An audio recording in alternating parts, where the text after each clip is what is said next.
All right, let's get right into it. We're looking at a story that's all about a really profound transformation.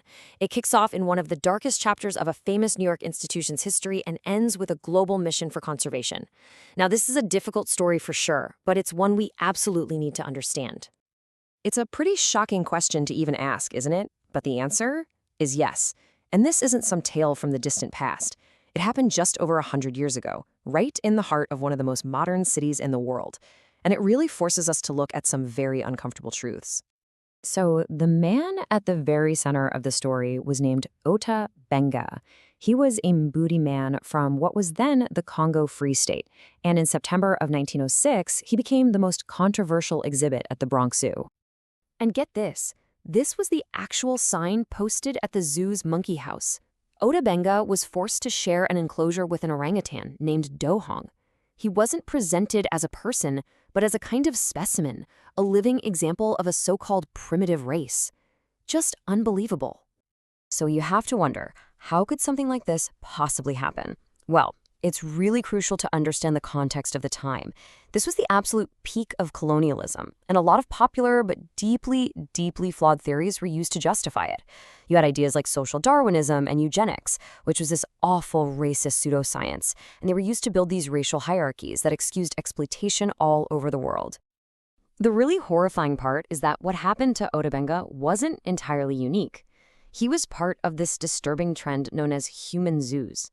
People from all over, Africa, Asia, the Americas, were put on display at world's fairs and exhibitions just to be gawked at by Western audiences.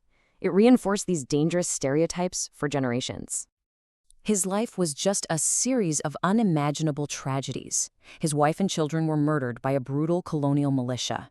Then he was captured by slave traders, bought by an American businessman, and put on display, first at the St. Louis World's Fair and then in the Bronx. In the end, trapped in America by World War I and just overcome with depression, he took his own life. And this is how they defended it at the time. This quote from a New York Times editorial, no less, just shows you how mainstream, educated society used this racist pseudoscience to justify the whole thing, basically arguing that Ota Benga was somehow less than human. It's just chilling to read. It's a horrifying legacy to have to confront. But, and this is a big but, the story doesn't end there. The institution that runs the Bronx Zoo, which was once called the New York Zoological Society, has gone through a massive transformation. Today, it's known as the Wildlife Conservation Society, or WCS, and its mission is a world away from its shameful past.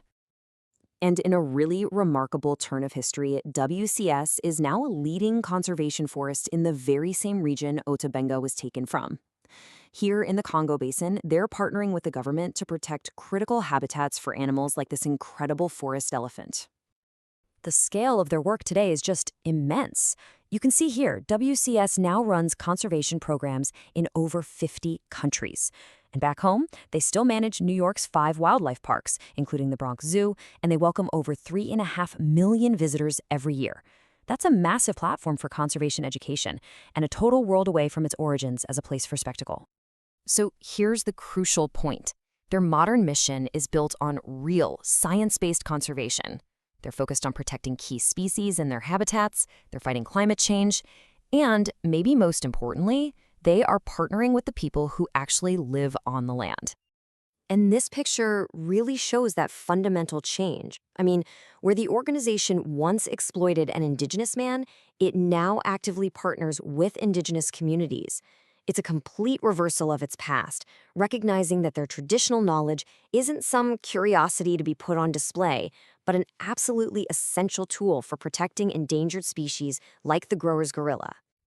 But this modern mission of partnership and respect, well, it only came after a very long period of reckoning. To really get that, we have to go back to the original story.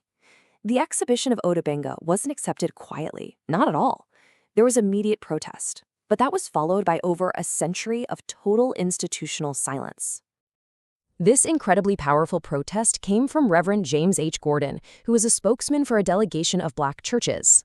They immediately saw the exhibit for exactly what it was, a dehumanizing attack that was pushing racist ideas and was totally hostile to their faith. So, under all that pressure, the zoo released Ota Benga into Reverend Gordon's custody, and people really tried to help him assimilate. He learned English, he got a job, he even had his ritually filed teeth capped. But he just longed for home, and when World War I started, his return became impossible. So after the protests, after Otabenga's tragic death, the institution, it just went silent. Acknowledgement, accountability, it wouldn't come for a very, very long time. It took 114 years. Think about that. That's how long it was before the institution responsible for his exhibition finally issued a formal public apology.